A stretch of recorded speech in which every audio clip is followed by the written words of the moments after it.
Once again, I'm spiraling on Idaho 4, guys. Who's to blame?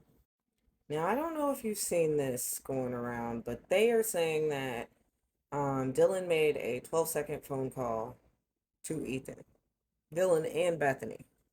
So let's take a look how we got here. A few days ago, our girl Jules with True Crimes, who covers the Idaho 4 case extensively, she pointed out that there was a weird answered call by Ethan Chapin at 4:24. And I want to look at that with everyone. Whoa. What the? Now, as you can see, her flabbers were gasted when she saw this call. And I've been thinking about it for days. So I really what I wanted to do was find it in the court paperwork. I am a paralegal and it's important for authentic documents for me. So I want to show you guys how to get there and then we can look at them together.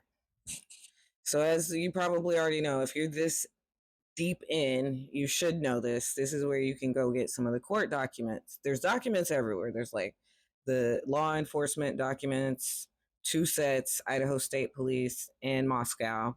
And then here you have the two court cases, Ada County and Latah, because remember, it was removed to another county for a fair trial. So when you come here, you can scroll down and there's new documents that are, being updated and they're putting them where they would have gone when they were redacted. Okay. So you have here on 3/3/2026. However, the documents with these phone records are in 2025 and you can just scroll down, and then you'll start seeing new at some point in March, right? At the end of March, even. But that's not what we want. We want 3/17. See, here's some new March documents, new a bunch on 3/24, and then scroll 3/17. It's the last document at 3/17. And see, it says redacted, but they have now since unredacted it. So you just click it and you start scrolling to page 13 right here. And when you look at this, right, you see, okay, it was 4:24 a.m. and 39 seconds. And the call or whatever this was lasted 12 seconds. And we've deduced it's from like a third party app.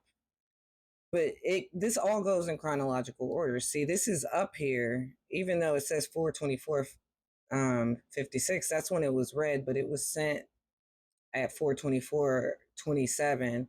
And then the next thing before she listened to it, she tried calling Ethan and then was on there for 12 seconds. I don't know what that means, right? Um, but then the next time is 4:24:59, and you can do the math and see that that was enough time for her to do that. And then she read that other message. All right. But look, I'm a reasonable person. I don't know if that means he answered this. So what I want to do is look at some more entries like this and compare it to them, right?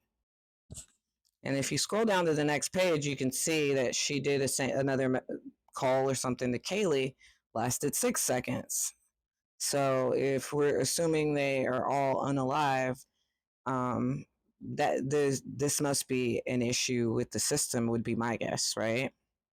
And then Xana, that's only 3 seconds.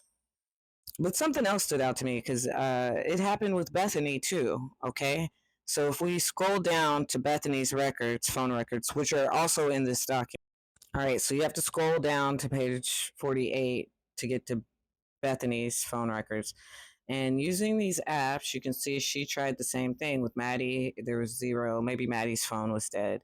Dylan, 23 seconds. We know that Dylan and her talked on these apps. It's above in Dylan's records. Here's another one, 41 seconds. It corresponds. All right. But then you go down some, same type of record, and you see she called Xana, 2 seconds, Maddie, 1 second Ethan, and that was 19 seconds. And that was at 4:22 before Dylan did. And I noticed that no one else has brought this up yet. But 20 seconds, 12 seconds on Ethan's phone.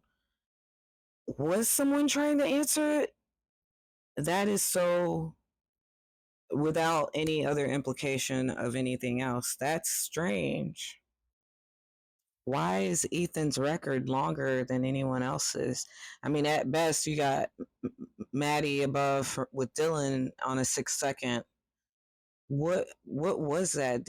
Were their phones Which dying, or lasted I just seconds can't or minutes, explain depending these upon who you 19-second ask. I things. think it's all weird. And this is akin to Jack DeCour's call.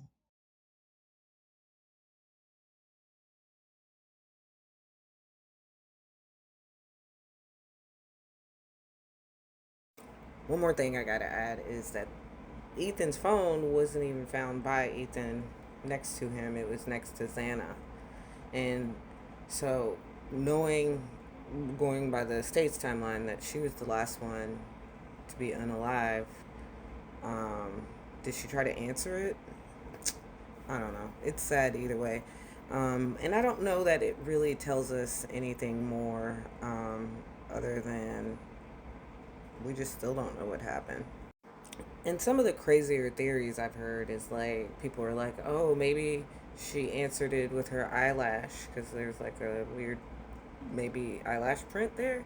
And then some people are saying that maybe um, whoever did this, that wasn't Brian Koberger, was trying to call so they could find the phones, so they could place them where they needed to be, since it allegedly was a stage situation. But again, I can't say what happened for sure. I don't believe the state's narrative one bit. That's it.